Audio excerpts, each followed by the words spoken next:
Wow, it's going to be really sad if those events just don't fire and they have to restructure everything. I'm sure they'll start firing once people like know about it, though. This for anyone who's not doesn't closely follow Magic Online organized play. This is related to the new MOX structure, Magic Online Championship structure for 2020. Now, instead of leagues, you grind these 5-round schedule events to earn points.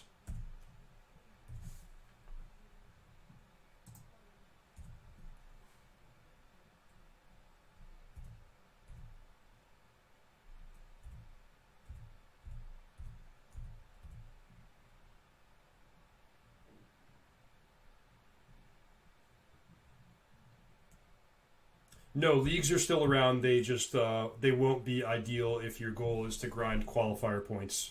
But for most people, that's not their goal anyway, so no big deal.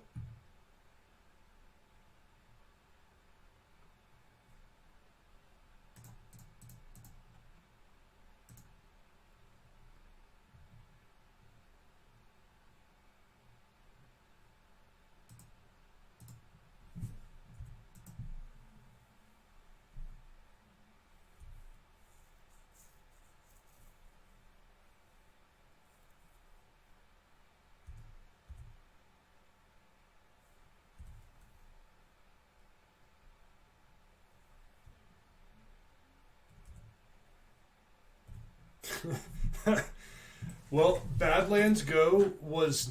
It probably wouldn't have been in the top 10 or 20 guesses I had for what was going to happen that turn. But there you have it. Badlands Go.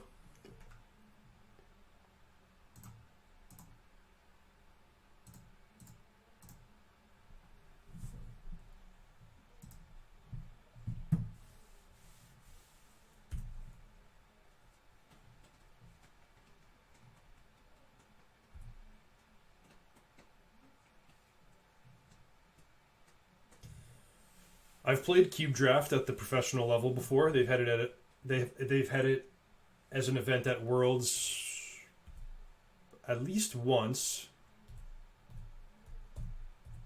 They did like actual Cube Draft once. They did Vintage Masters once. They did Modern Masters once.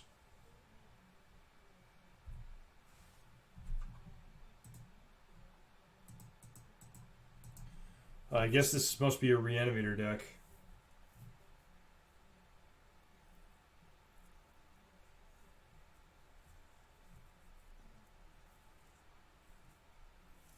Yeah, correct. It was, I guess, a Legacy Cube.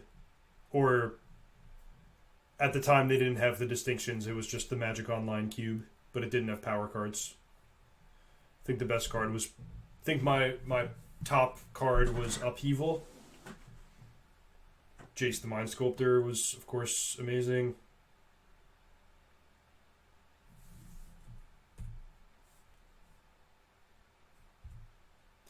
Here's the thing about the Reanimator decks in Cube is sometimes they look like this, where it's just like, okay, I did my combo and I got a turn 5 Inferno Titan, but other decks can just cast a turn 5 Inferno Titan.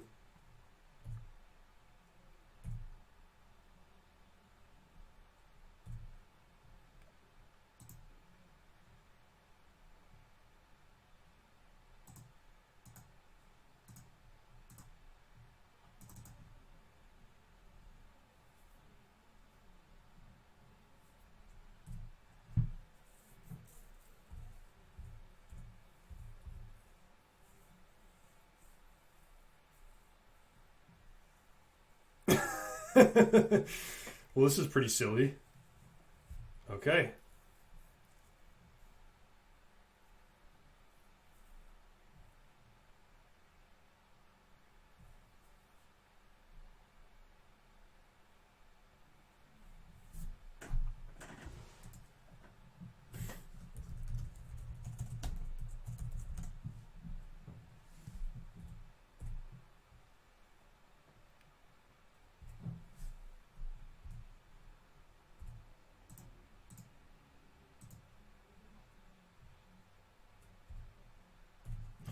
So I feel like I want to play the Gideon Jura the turn after I get attacked by Inferno Titan, right?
Getting pretty close to the Shelldock Isle. After my opponent resolves this Brainstorm, they'll have 23 cards.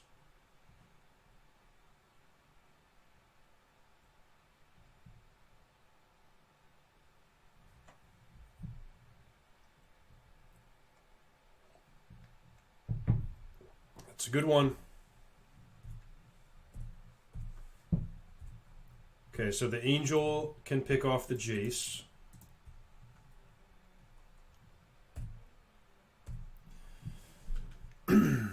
I can equip my Angel with Batter Skull if I would like.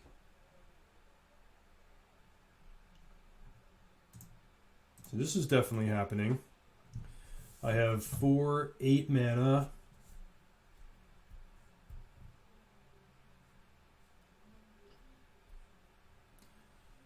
Equipping the Angel puts me up to 15.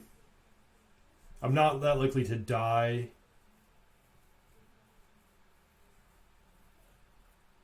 Alright, I'm just going to play the Mole Drifter.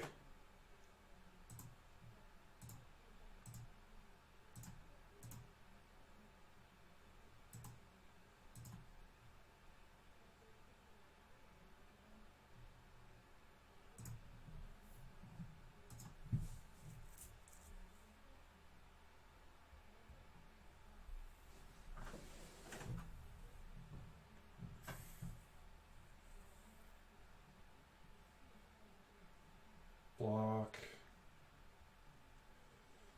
Yikes.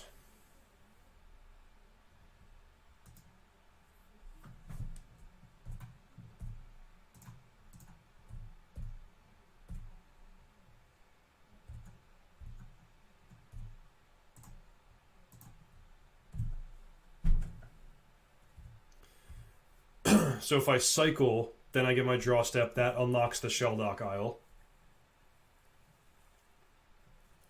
We can do Elspeth plus equip Batter Skull. We're getting a lot of damage, not quite 20.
Drawing Day of Judgment just makes this easy, I think.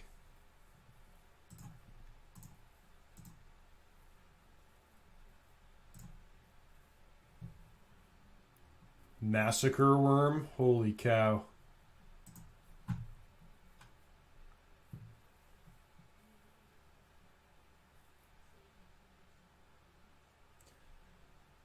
One, two, three, four, five, six, seven, eight, 9, 10 mana. Definitely casting Day of Judgment, definitely holding up Counterspell.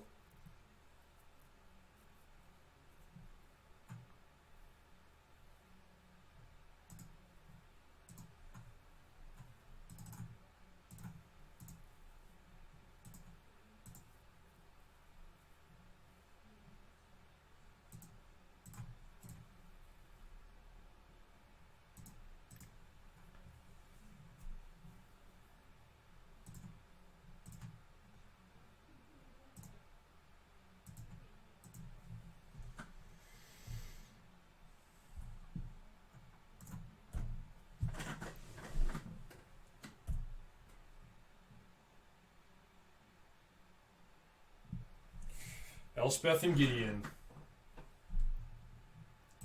Yeah, excuse me, can you please unpunt that?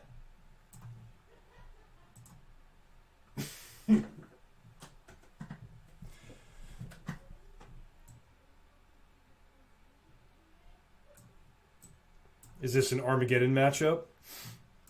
Could be an Armageddon matchup. Could be a Narset matchup.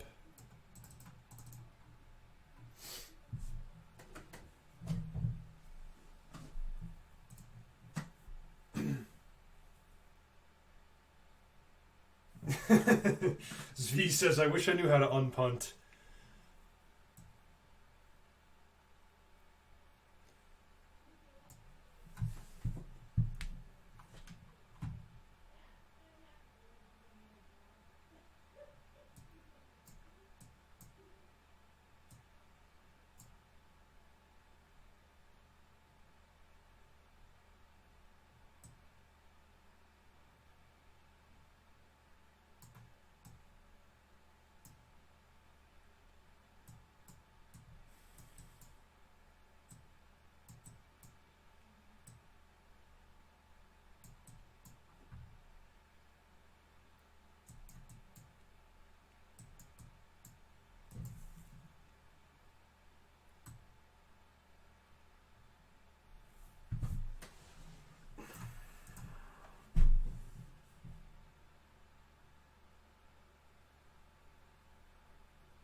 That's the thing, is I earn enough legitimate punts that I gotta really fight to defend the plays that were intentional.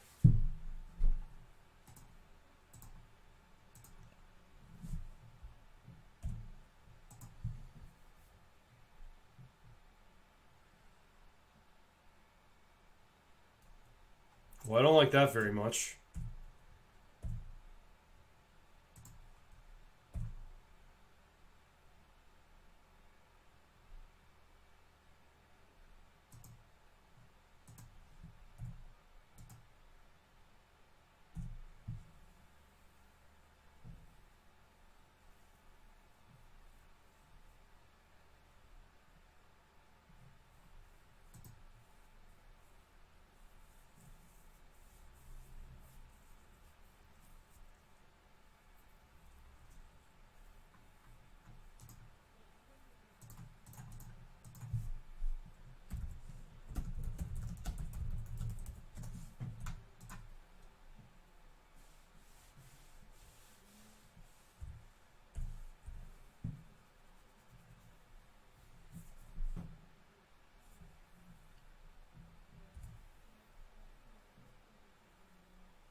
Land tax helps me keep up with the library, maybe?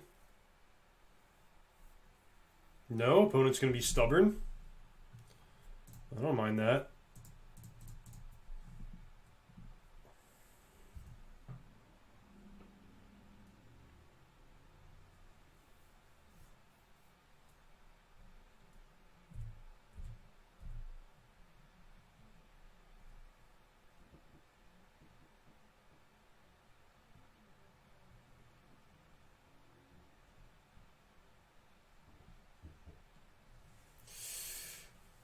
bad news for those talking about Grand Prix Portland. I actually plans changed, and it turns out I'm not going to be able to make Grand Prix Portland. I'm sorry the way that worked out. Hopefully next year.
Sure.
All right. So with access to 5 mana, unfortunately, I can still only kind of take one action.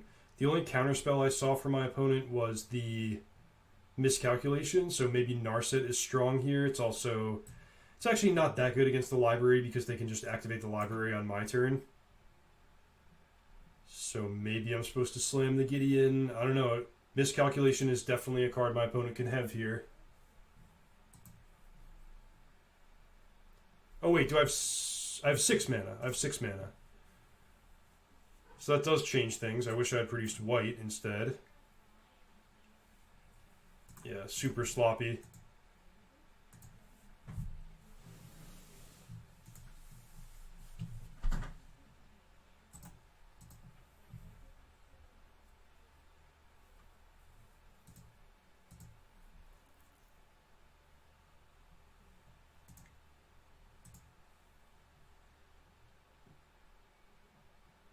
Probably worth just suspending this. I didn't suspend it earlier in the game because I thought I might cast it, but since then, top of my library has been pretty good to me, so I have a lot of other things that I can do with my mana.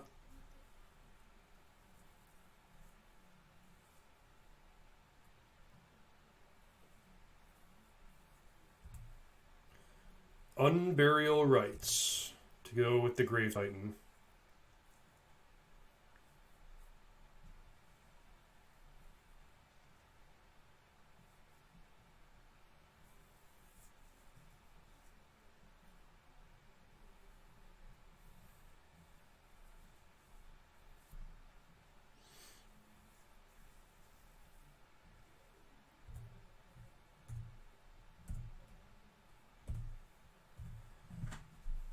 Oh man, I've been drawing well in this draft. I think my deck's good. I've been getting good matchups, and I've just been drawing hot fire.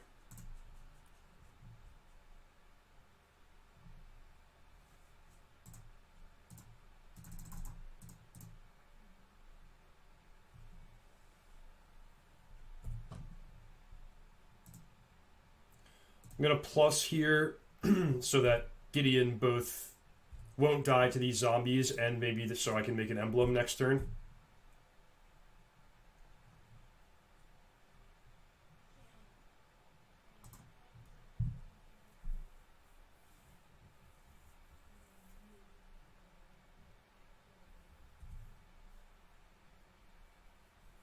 Yeah, the fractured identity is just so gross. Like there was something else in the pack that I was thinking about taking over it. I don't know if it was a dual land or like a counter spell or something, but this card is just the best.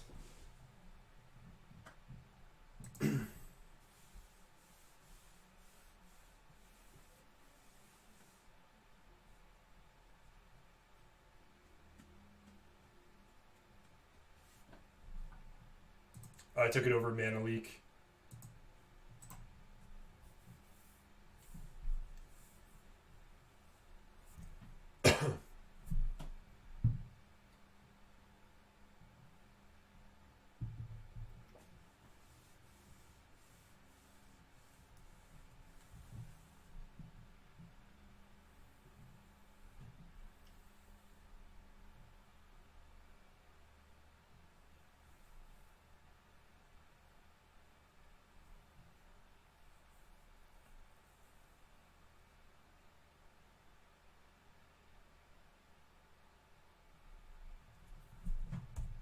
Many tutors.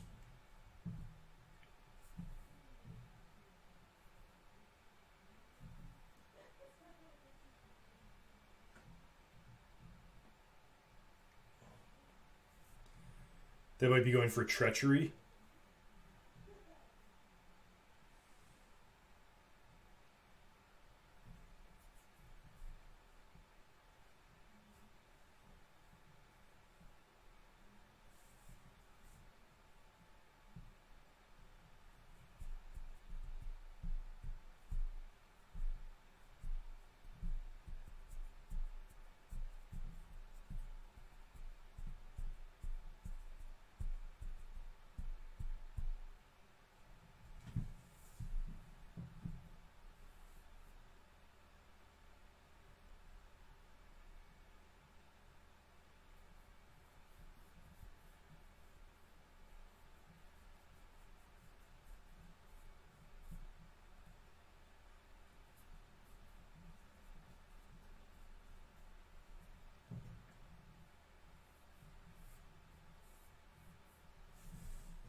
Grave Titan's gone. Buried alive. Alright, so I have to make sure to hold up Cryptic Command next turn for fear of Living Death or even just Unburial Rites. What I can do is make an emblem so that Massacre Girl doesn't wipe my board, or excuse me, Massacre Worm doesn't wipe my board.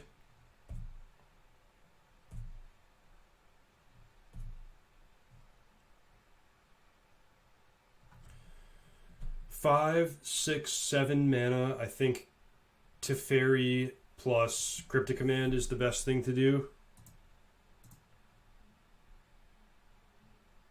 Wait, can I have lethal? 6, 11, 4. I can get to 14. Yeah, I can get to 14 damage. Not lethal, though.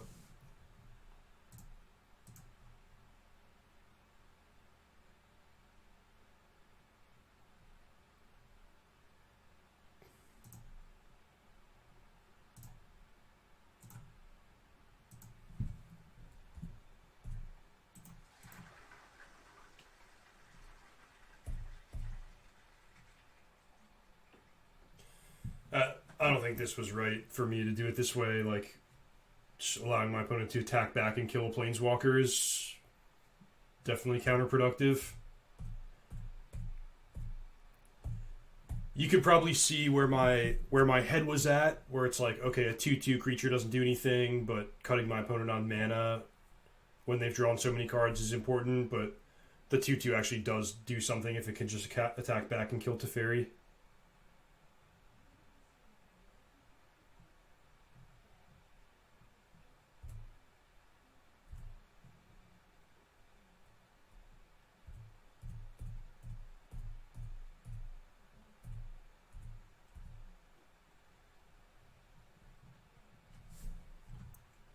Remember, we got our girl under the Shelldock Isle.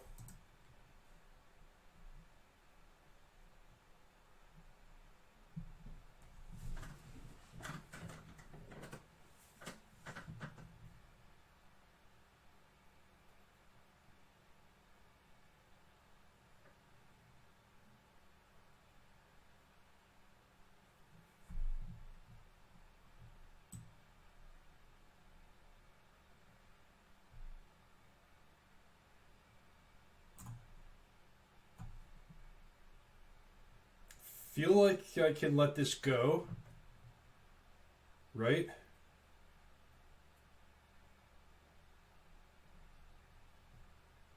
Especially with this coming off suspend.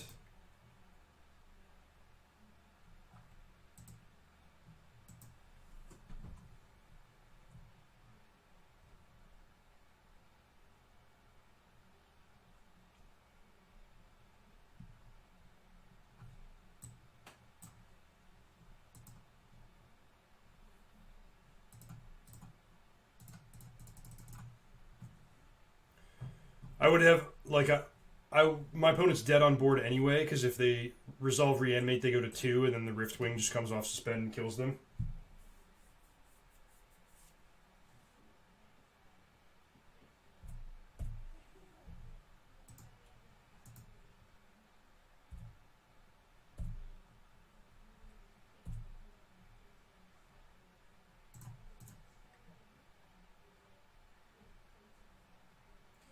How do I feel about the color balance in Magic over the last few sets? Well, I think color balance is different in depending on what format you're talking about. Like, I think in the older formats, blue is just always going to be the strongest, and that's sort of the nature of the game.